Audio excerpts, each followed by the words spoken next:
अब आप देखिए अभिषेक बैनर्जी ने जो बात कही, उन्होंने कहा कि चाहे ईडी ने बुलाया, चाहे सीबीआई ने बुलाया, चाहे सीआईडी बुलाएगी, मैंने केवल नोटिस रिसीव करने का काम किया है और मैं सहयोग करूंगा। और सहयोग करने के अलावा उनके पास कोई चारा नहीं है। अब मैं जिस तस्वीर की बात कह रही हूँ, कूच बिहार के घुघुबाड़ी ग्राम पंचायत के 173 नंबर बूथ में बकायदा लोगों के बीच कट मनी वापस ले जाने के लिए अनाउंसमेंट किए जा रहे हैं।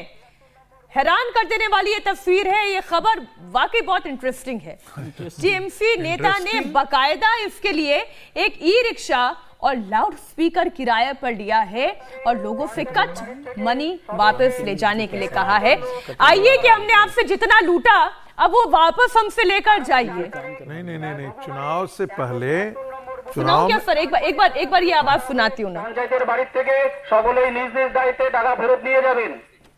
তোমারই গ্রাম পঞ্চায়েতের 173 নম্বর বুথের যে সমস্ত কাটমানির টাকা আবাস যোজনার কাটমানির টাকা নিয়েছিল, সেই সমস্ত কাটমানির টাকা আগামী 4 তারিখ পঞ্চায়েতের বাড়ি থেকে সকলকে নিয়ে যাওয়ার জন্য অনুরোধ করা। आप सुने बहुत ध्यान से क्या कह रहे हैं कि जिन जिन से हमने कट मनी लिया वो आकर हमसे ये कट मनी लेकर चले जाएं। अब रागी जी अपनी बात बोले। अभी अनाउंसमेंट सुन लिया, एकदम व्यवस्था, ईमानदार व्यवस्था। देखिए वो रिपोर्ट आई थी, कल ही वो रिपोर्ट आई थी, अखबारों में आया था कि चुनाव के बाद बहुत सारे वादे किए गए थे गांवों के अंदर जाके। मैं उन वादों की बात नहीं कर रहा हूं जो मैनिफेस्टो के अंदर है, जो उनके दलाल टीएमसी के जो पावर ब्रोकर थे, उन लोगों ने कई चीजें लोगों को कह रखा था, आप इतना पैसा देंगे, चुनाव के अंदर इतना पैसा देंगे, टीएमसी के अंदर इतना, हम आपको ये जमीन का कब्जा है, ये आपको जमीन का कब्जा दिलवा देंगे, ये नौकरी है, हम यहाँ पर ये नौकरी की व्यवस्था करा देंगे आपको। तो इस प्रकार जो पैसे लिए गए थे उस समय, वो सारे अब रिटर्न करने की बात वो अपने आप से कर रहे हैं, क्योंकि लोग खुल करके बोलना शुरू कर दिए हैं, पुलिस स्टेशन जाना शुरू कर दिए हैं कि हमसे तृणमूल कांग्रेस का अमुक अमुक व्यक्ति ने इतना इतना पैसा लिया है। नतीजा ये है कि पूरी पार्टी पकड़ में आ जाए, उसका ये प्रियम्प्ट ये शुभेंदु राज की मुनादी है चंद्रचूड़ जी।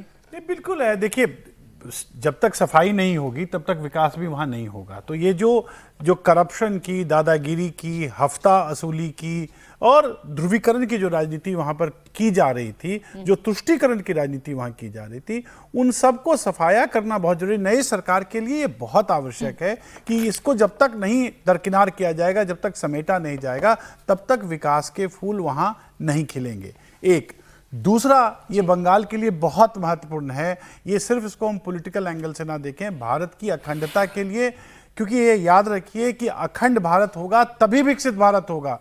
और इन दोनों के लिए बहुत जरूरी है कि बंगाल में और असम में इस प्रकार की जो व्यवस्थाएं चल रही थी उसका सफाया हो। और बिल्कुल लालू प्रसाद यादव को ये देखने के बाद लालू प्रसाद यादव को भी बिहार में इस तरीके से निकालना चाहिए कि भाई जिन जिन से मैंने रेलवे में नौकरी लगाने के आधार पर जमीनें ली थी वो आके अपनी जमीनें लेकर जाए, मैं रजिस्ट्री करने को तैयार हूँ। मुझे लगता है कि लालू प्रसाद यादव का थोड़ा सम्मान वापस आएगा अगर वो लोगों की लूटी हुई जमीन और पैसा वापस कर दे। समीर जी, लालू जी को सत्ता से गए, वर्ष बीत गए और सत्ता में आने की कोई उम्मीद नहीं है। तो बिहार तो इससे बहुत आगे निकल चुका है।